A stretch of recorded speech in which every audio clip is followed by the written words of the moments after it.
Happy Sunday morning. I'm standing here in a house that's being framed, and as I was walking through the house and wondering, I wonder if that's where the kitchen's going to be. I wonder if that's where the master bedroom is going to be. I wonder if that's where the living room is going to be. And when it's not plumbed yet and the walls aren't truly finished, sometimes it's hard to see what each room is going to be.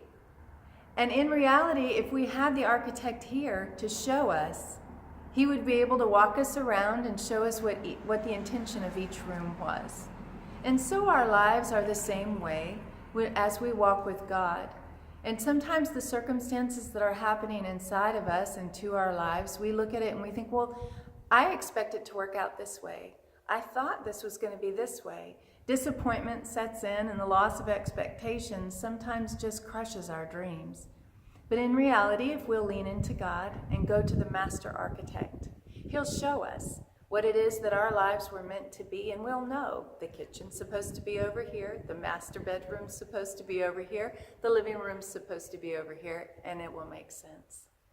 As the disciples saw Jesus hang on the cross and their expectations were dashed, they had to reevaluate what was going on, and then once Jesus rose again, all of their crushed expectations, their doubts, their disappointments were wiped away.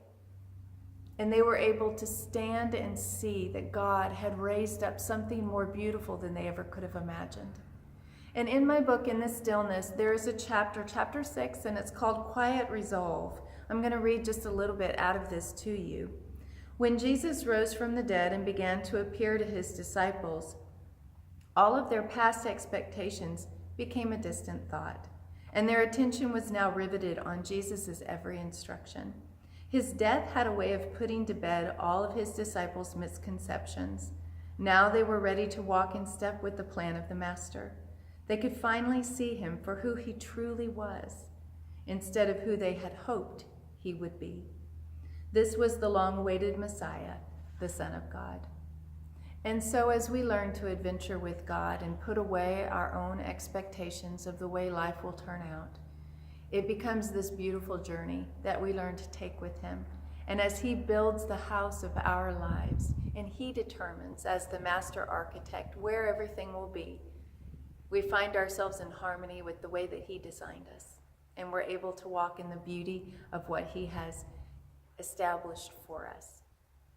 I hope you have a great rest of your Sunday, and I'll see you next week.